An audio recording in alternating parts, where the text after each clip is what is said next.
Obviously মানে আমরা যদি ব্রেইনটাকে কোনো একটা মানে idle brains is devil's workshop, you know? So ব্রেইনটাকে অবভিয়াসলি ভগবান আমাদেরকে ব্রেইন দিয়েছেন ভাবার জন্যে, চিন্তা করার জন্যে, জিনিসটাকে কাজে লাগানোর জন্যে। তো ওটাকে আমরা কিভাবে কাজে লাগাচ্ছি, so that is very important. So ধরুন আমরা একটা সুডুকু খেলছি। তার হুম, জন্য আমাদের ব্রেইনটাকে পজিটিভ দিকে ভাবাচ্ছে। তার জন্যে ধরুন আমরা একটা ওয়ার্ড খুঁজে পাচ্ছি না, I will go and search for that word. অথবা আমরা চেস খেলছি। তখন কি হয়? কনসেনট্রেশন পাওয়ারটা ডেফিনিটলি খুব বেশি বাড়ে। ওকে? আ জিনিসটা একটু ইন্টারেস্টিং হতে হবে।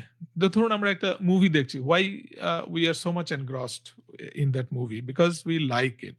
So we are concentrating. আমরা খুব বেশি ওটার দিকে ভাবছি। তার জন্যে ব্রেইনের এক্সারসাইজ ধরুন আমি বলব অ বই পড়া। হুম, যে জিনিসটা আমরা প্রায় ভুলেই যাচ্ছি। হুম, হুম, তাই না? হুম। তো তখন আমরা কি হয় ধরুন আমরা একটা সিনেমা দেখছি। সিনেমাতে আমরা we are just a passive kind of an observer. হ্যাঁ না? আমরা পুরো জিনিসটার ভেতরে জিনিসটা ঢুকে যাচ্ছি and জিনিসটা দেখছি। আমরা নিজের থেকে কিন্তু ইমাজিনেশনটা কিন্তু খুব কম হচ্ছে। কিন্তু বই পড়াতে আপনার ইমাজিনেশনটা রাইট। হচ্ছে। You are creating a scene in and around. তাই না? তো তার জন্যে মানে যেগুলো নরমালি যে বই পড়ার যে অভ্যেসটা ওইটা আমাদের করা উচিত।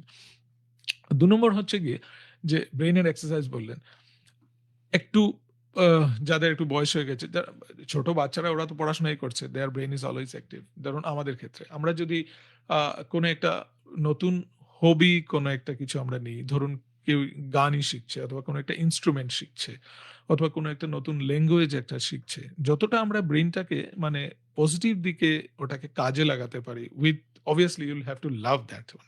আমি যদি কেউ আমাকে জোর করে বলল যে, "না তুমি এই ইন্সট্রুমেন্টটা শিখো।"